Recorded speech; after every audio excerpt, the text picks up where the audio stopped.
Story Box.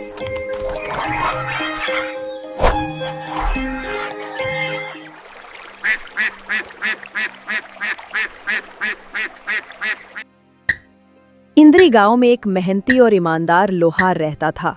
उसका नाम था जिशान। जिशान अपने बड़े पिताजी भोला के साथ एक छोटे से घर में रहता था। भोला ने पूरी जिंदगी लोहे की भट्टी और हथौड़े के बीच गुजारी थी। अब उम्र हो चली थी और हाथ पहले जैसे ताकतवर नहीं रहे थे। घर का बोझ अब जिशान के कंधों पर था।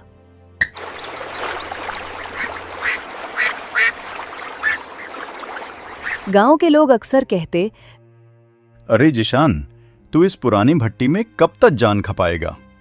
इस काम से तुझे क्या मिलेगा?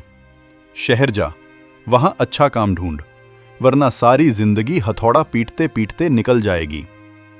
जिशान का जवाब हमेशा सीधा और मजबूत होता। भैया, यही मेरा काम है और यही मेरी पहचान। लोहा कितना भी सख्त हो, आग और चोट से ढल ही जाता है। मेरी किस्मत भी ढलेगी, बस थोड़ा सब्र करना होगा।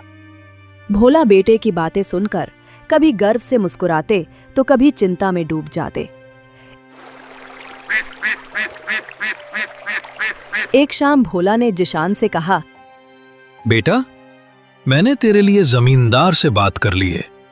वहां काम करेगा तो रोज की रोटी पक्की मिलेगी। ये भट्टी अब पहले जैसी नहीं रही। पिताजी, आपने क्यों बात की वहां? मैं किसी और के लिए मजदूरी क्यों करूं? हमारा अपना हुनर है। गरीब हूं मगर खुददार हूं। जब तक हाथों में ताकत है, मैं अपनी ही भट्टी चलाऊंगा। बेटा, तेरी जिद मुझे खा जाएगी। पेट भरने के लिए सिर्फ हौसला नहीं चाहिए, रोटी भी चाहिए। मैं डरता हूं कि कहीं तेरी मेहनत तुझे भूखा ना रख दे। पिताजी, आपने ही तो सिखाया है कि मेहनत खाली नहीं जाती। अगर लोहा आग और चोट सहकर झुक सकता है तो हमारी तकदीर भी जरूर बदलेगी। फिर जिशान अपने काम में लग गया। तभी वहां रमेश ताना मारते हुए कहता, ओ जिशान, तू अब भी इस भट्टी में फंसा हुआ है? देख चारों तरफ, सब लोग आगे बढ़ रहे हैं और तू यहीं धुआं सूंघ रहा है। तेरी जवानी ऐसे ही खाक हो जाएगी। रमेश भैया, धरती हो या लोहा, दोनों मेहनत से ही फल देते हैं। लोहा आग सहकर मजबूत होता है और इंसान भी मेहनत से। मैं अपनी भट्टी छोड़ने वाला नहीं। रमेश हंस पड़ता है। तू सच में सबसे बड़ा मूर्ख है। तेरी ये भट्टी तुझे बर्बाद कर देगी।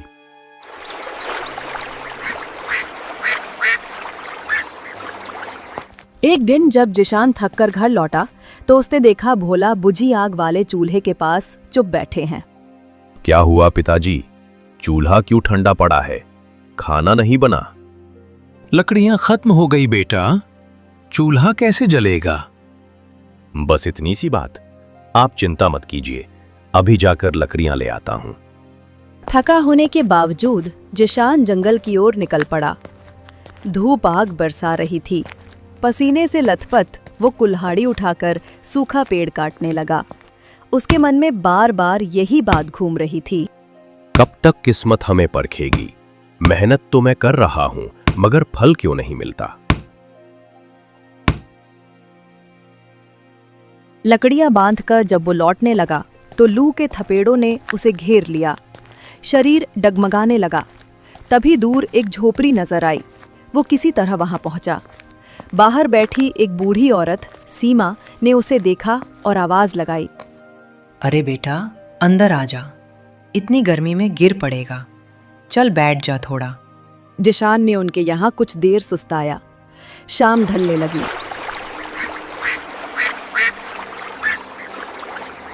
धन्यवाद अम्मा, आपने बड़ी मदद की। अब मैं चलता हूं। मेरे पिताजी इंतजार कर रहे होंगे। जाओ बेटा, और याद रखना, मेहनत कभी जाया नहीं जाती। घर लौटकर जिशान ने देखा कि पड़ोस के मंगल काका उनके आंगन में बैठे हैं। अरे जिशान, मैंने तेरे लिए एक लड़की देखी है। सुन, शादी कर ले, नहीं तो कौन अपनी बेटी को ऐसे लड़के को देगा जो भट्टी में दिन रात जलता है और जेब खाली रहती है। काका, अभी शादी का वक्त नहीं है। पहले घर गृहस्थी संभालूं, कुछ कमा लूं। खाली हाथ दुल्हन नहीं लाई जाती। बेटा, तेरी बातें अच्छी हैं, पर उम्र निकल रही है। कब तक हथौड़ा पीटता रहेगा? तेरी भट्टी से क्या होगा?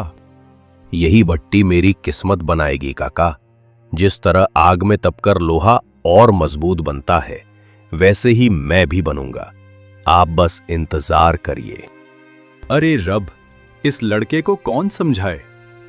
चल भोला, तेरे बेटे को अपनी जिद पर ही मरना है। उस रात भोला और जिशान ने साथ बैठकर रोटी खाई। चेहरा थका हुआ था, मगर पिता पुत्र का साथ ही उनकी सबसे बड़ी राहत थी। जिशान ने आसमान की ओर देखा और मन ही मन कहा, हे खुदा, मेरी मेहनत पर रहम कर। मैं हार नहीं मानूंगा। अगली सुबह जिशान अपनी भट्टी में काम कर रहा था। हथौड़े की ठक ठक की आवाज पूरे गांव में गूंज रही थी। तभी पीछे से किसी ने धीरे से आवाज लगाई, सुनिए जरा। जिशान ने मुड़कर देखा। सामने वही झोपड़ी वाली औरत सीमा खड़ी थी। उसके साथ एक लड़की भी थी जो उम्र में जिशान से थोड़ी छोटी दिख रही थी। साफ कपड़े, माथे पर हल्की बिंदी और आंखों में शर्मीलापन। बेटा जिशान, कल तू मेरी झोपड़ी पर आया था, याद है? ये मेरी बेटी महक है। तू इतना थका था कि मैंने उसे भेजा था तेरे पीछे पीछे देखभाल करने को, मगर तू निकल गया। अरे अम्मा, आपकी मेहरबानी थी कि आपने मुझे सहारा दिया, वरना उस गर्मी में तो मैं सच में गिर ही जाता। आप बहुत मेहनत करते हो, इतने पसीने में तरबतर हो रखे हो। देखकर लग रहा है कि आप अपने पिताजी के लिए सब कुछ सह जाते हो। मेहनत तो करनी ही पड़ती है महक जी। अगर बेटा बाप का सहारा न बने तो फिर किस काम का। मेरे पिताजी ने मुझे हथौड़ा चलाना सिखाया है। अब उनकी बुढ़ापे की जिम्मेदारी मेरी है। भोला भी वहीं आ गया। उन्होंने सीमा को देखा और नम्रता से बोला, बहन जी, कल आपने मेरे बेटे की जान बचाई। आपके एहसान का कर्ज मैं उतार नहीं सकता। अरे भोला भैया, ये कैसी बात कर रहे हो? गांव में सब एक दूसरे के काम आते हैं और तुम्हारा बेटा तो इतना सीधा सादा है। रब इसे खुश रखे।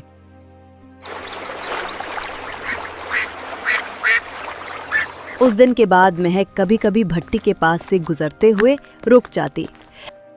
जिशान, प्यास लगी होगी, ये पानी ले लो और ये लो रोटी। भट्टी की आग में भूख और बढ़ जाती है। जिशान पहले तो हिचकिचाता, मगर धीरे धीरे उसे महक की मौजूदगी अच्छी लगने लगी।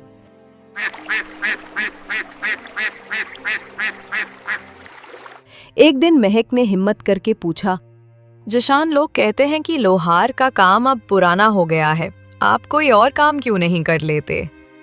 जिशान में हथौड़ा रखते हुए कहा, क्योंकि यही मेरा हुनर है महक। मैं अपने पिताजी को भूखा नहीं देख सकता। अगर लोहे को आग और चोट सहकर भी अपनी पहचान बनाए रखनी पड़ती है, तो मैं भी पीछे क्यों हो दूं? मैं अपनी भट्टी को छोड़ नहीं सकता। महक ने उसकी आंखों में देखते हुए कहा, आप सच में अलग हो।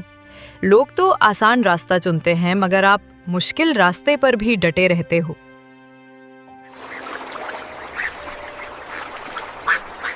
इसी बीच गांव में अफवाह फैलने लगी। अरे, लोहार जिशान का क्या होगा? उसकी भट्टी तो बंद होने वाली है। अब कौन उससे औजार बनवाएगा? सब तो बाजार से खरीदे जा रहे हैं।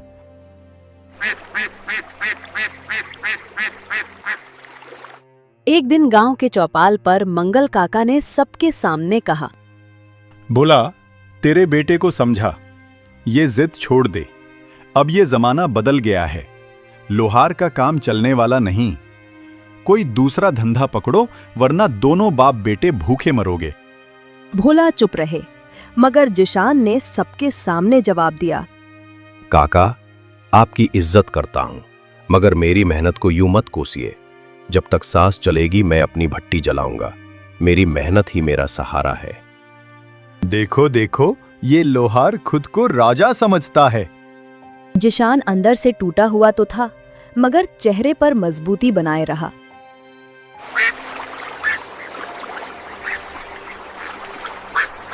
रात को भोला ने बेटे से कहा, बेटा, सब तेरी हंसी उड़ा रहे हैं। मुझे डर है कहीं तू सच में बर्बाद ना हो जाए। पिताजी, आज भले ही लोग हंस रहे हैं, लेकिन एक दिन मेरी मेहनत ही मेरी पहचान बनेगी। मैं हार नहीं मानूंगा। भोला की आंखें भर आई।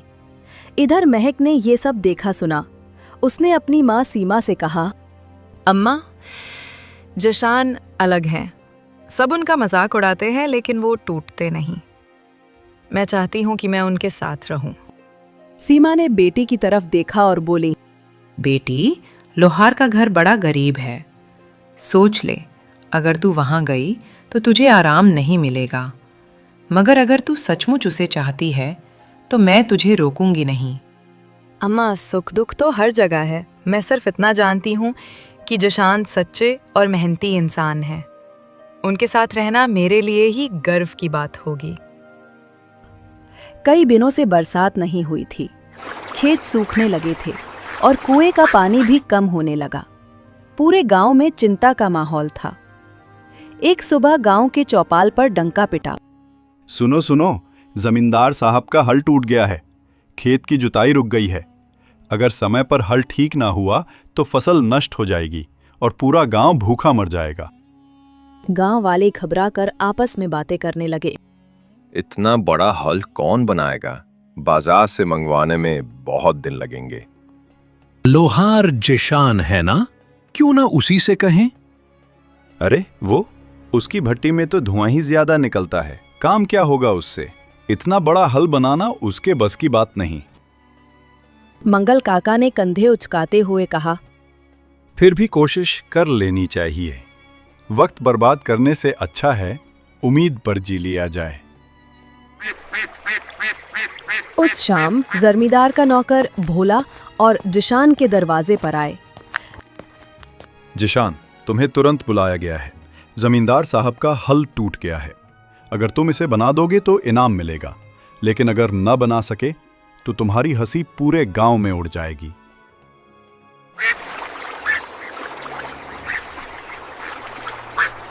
जिशान ने पिताजी की ओर देखा। भोला चिंतित थे। बेटा, ये बहुत बड़ा काम है। अगर असफल रहा तो लोग तुझे और भी ताने देंगे। पिताजी, यही मौका है खुद को साबित करने का। अगर लोहे को आग और चोट से ढाला जा सकता है तो मैं क्यों हार मानूं? भट्टी मेरी है, हथौड़ा मेरा है और मेहनत मेरी ताकत। मैं ये काम जरूर करूंगा। ठीक है बेटा, रब तेरा साथ दे।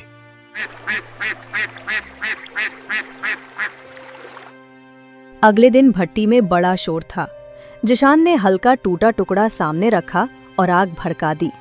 महक भी वहां पहुंची। जशान, ये काम बहुत मुश्किल है, लेकिन मुझे आप पर भरोसा है। महक, भरोसा ही मेरी ताकत है। देखना, ये हल फिर से पहले से ज्यादा मजबूत बनेगा। भट्टी की आग भड़क उठी। लोहे का टुकड़ा लाल होकर चमकने लगा। जिशान ने पसीने से तर हथेलियों में हथौड़ा थामा और जोर जोर से चोटें करने लगा। आवाज पूरे गांव में गूंजने लगी। बच्चे, बूढ़े और औरतें सब इकट्ठा होकर देखने लगे। क्या सच में ये हल बना पाएगा? देखो, इसमें जान तो है, शायद कर ले। कई घंटे तक जिशान ने बिना थके काम किया। चेहरा धुएं से काला हो गया, कपड़े पसीने से भीग गए, मगर उसकी आंखों में एक अजीब चमक थी। आखिरकार रात गहराई और भट्टी की आग बंद पड़ने लगी। मगर उसी समय जिशान ने हथौड़े की आखिरी चोट मारी। लोहे का नया हल बनकर सामने रखा था। गांव वाले दंग रह गए। अरे वाह, ये तो बिल्कुल नया लग रहा है। इतना मजबूत हल तो हमने कभी देखा ही नहीं।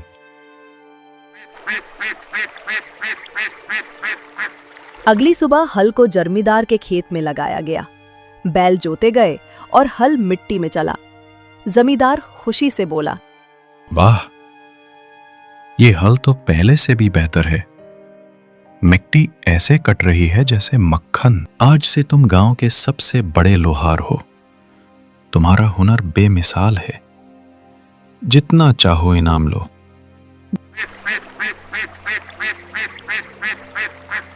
गांव वाले जो कल तक मजाक उड़ाते थे अब ताली बजा बजाकर जिशान की तारीफ करने लगे। वाह जिशान, तूने कमाल कर दिया। तेरी भट्टी ही तेरी पहचान है। देखा जिशान, मेहनत कभी खाली नहीं जाती। जिशान ने उसकी ओर देखकर मुस्कुरा दिया। गांव में जिशान की मेहनत की चर्चा हर ओर होने लगी। जो लोग पहले उसकी भट्टी और उसके हुनर का मजाक उड़ाते थे अब वही लोग तारीफ करने लगे। भोला गर्व से बेटे को देखते और सोचते, सचमुच इसने मेरे नाम को रोशन कर दिया।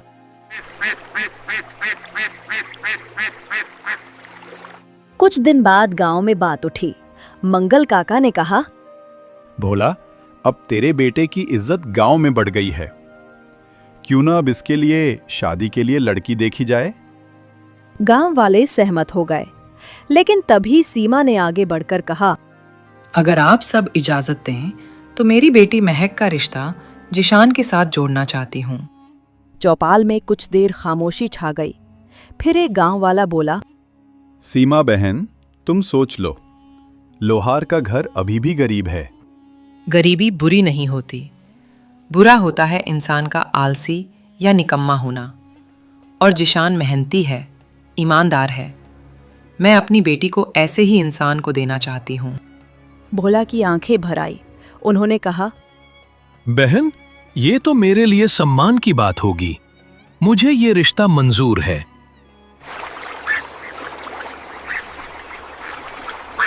उधर महक और जिशान अकेले में मिले। महक, अगर तुम्हें मंजूर हो तो मैं चाहता हूं कि तुम मेरी जीवन संगिनी बनो। मेरी भट्टी में धुआं जरूर है, लेकिन उसमें मेहनत और सच्चाई की आग जलती है। मुझे सोने चांदी के महल नहीं चाहिए, बस तुम्हारा साथ चाहिए। तुम्हारे साथ मेहनत झेलना भी मेरे लिए खुशी होगी। कुछ ही दिनों में गांव में साधारण मगर खुशी भरी शादी हुई। ढोल नगारों की आवाज गूंज उठी। गांव के लोग बहुत खुश थे कि जिशान जैसे मेहनती युवक को आखिर उसकी जीवन संगिनी मिल गई। बेटा, आज से तू अकेला नहीं रहा। अब तेरे साथ तेरी पत्नी महक भी है। तुम्हारा घर भले छोटा हो, मगर उसमें मेहनत और प्यार की रोशनी हमेशा रहेगी। पिताजी, मैं जिशान का साथ कभी नहीं छोड़ूंगी। समय बीतता गया। जिशान की भट्टी अब पूरे गांव की जान बन गई। लोग दूर दूर से औजार बनवाने आते। उसकी मेहनत और ईमानदारी ने उसे सबका प्रिय बना दिया। एक शाम जिशान और महक भट्टी के पास बैठे थे। याद है जब सब तुम्हारा मजाक उड़ाते थे? हाँ, याद है। लेकिन देखो, वही मजाक आज तालियों में बदल गया। क्योंकि तुमने हार मानना नहीं सीखा। जिशान ने आसमान की ओर देखा और बोला, मेहनत करने वाले को रब कभी खाली हाथ नहीं लौटाता। यही मेरी जिंदगी का सच है। भोला दूर से अपने बेटे और बहू को देख रहे थे। उसके चेहरे पर संतोष था। उनकी आंखों में जैसे यही लिखा था, लोहार का बेटा जिशान अब सिर्फ लोहार नहीं बल्कि गांव का अभिमान है। तो प्यारे दोस्तों, हमें इस कहानी से यह सीख मिलती है, हम चाहे कितने भी मजबूरी में हो, लेकिन हमें हमेशा मेहनत करते ही रहना चाहिए, क्योंकि मेहनत का फल हमें हमेशा मिलता है। इसलिए प्यारे दोस्तों, हमेशा मेहनत करें। प्यारे दोस्तों, इस कहानी को लाइक, कमेंट और हमारे चैनल को सब्सक्राइब करना बिल्कुल ना भूलें। Thank you.